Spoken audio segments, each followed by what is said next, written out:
Welcome to another episode of the Fill Your Soul podcast. I'm your host, Bree Brown, along with Amanda K. Gillen, and we're here to talk to you about all things foot zoning. Let's jump into our next episode. All right, Miss Amanda K. Our next question that we're going to answer is, how do I know when I need a foot zone? Ooh, that's a great one. Right? It's a good one because it obviously ties right into kind of the theme of this week's episodes and everything. We talked about what or how often you need to get zoned, but it's like, but then how do I know when I need to come back? Or how do I know my body is craving a foot zone? And we kind of broke it up into two main categories. Will you talk to us about the emotional aspect of it? I will, most definitely. I like to look at it as when you leave your zone, it takes the body anywhere from 1 to 12 days to really heal and move through the blockages. To And so process, to right? It's a process, process. right? And I kind of look at it as like the body is like scanning, right? Yeah. Every day it's scanning and opening and moving things.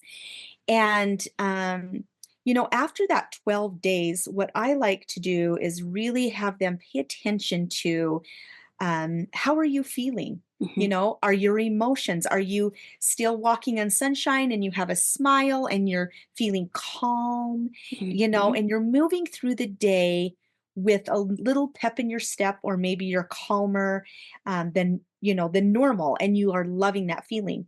But then all of a sudden, you start to maybe become short with your spouse, Yeah. right? People bug Nitpicky. you.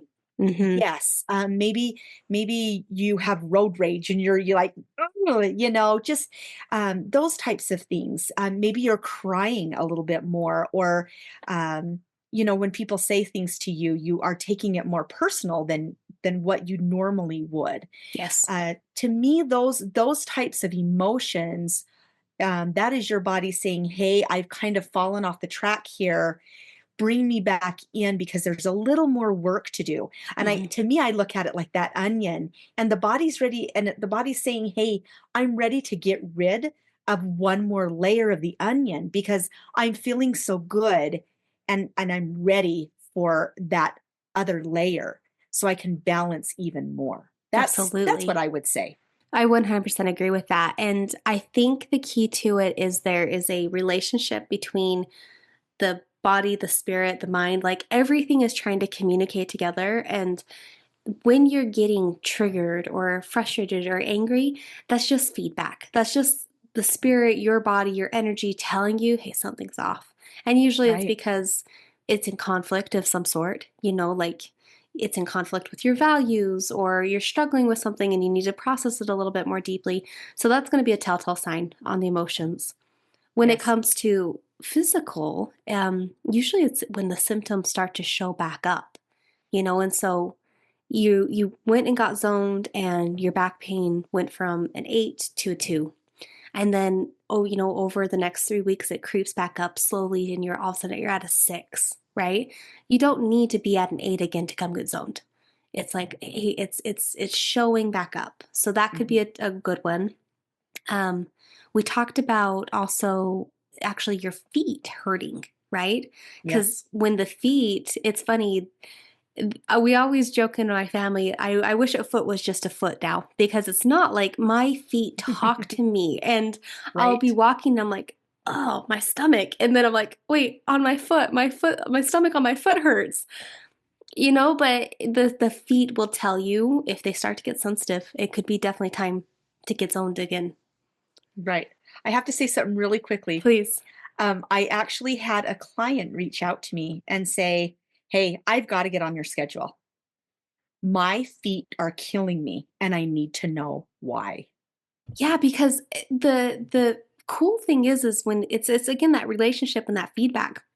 When your feet hurt, it's so nice to be able to be like, "What is it?" And then be like, Exactly. "Oh, it's my pancreas. Oh, it's my kidneys. Oh, it's my brain." And then you can start to understand why your body is talking so loudly to you. Correct. Yeah. We also talked about a couple of symptoms we want to just kind of like put out there so people are watching for them, right? And when I say watching for them, I'm saying like don't look for the negative, but just be aware of it. Have it kind of in your peripheral so you're like aware if it shows up that that's kind of the trigger, right? But Right. I always tell people to look to feel good and try to find the happy, positive feelings with all of this. Absolutely. So we came up with brain fog, right? Or on the opposite side of that, racing thoughts, like your mind is just won't turn Yes. off. It's like a hamster on a hamster wheel. Mm-hmm, Hmm. mm-hmm. Hormonal changes, deep up and down, high to lows. That's going to be a big one.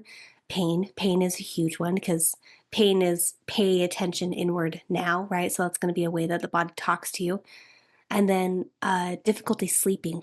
I would say that those Mm, are kind of my go-to ones that when people come, it's because they're dealing with one of those physical things or any of the emotional things that you talked about. absolutely. I agree. I love it. Okay, anything else you'd want to say on this? I just, when is it not a good time for a foot zone? Absolutely. Hey guys, when in doubt, just go get zoned. When in Yep. doubt, zone it out. Yeah, there it There is. it is. Yes, there's the new slogan. I love it. Love All it. right, guys. Thanks so much.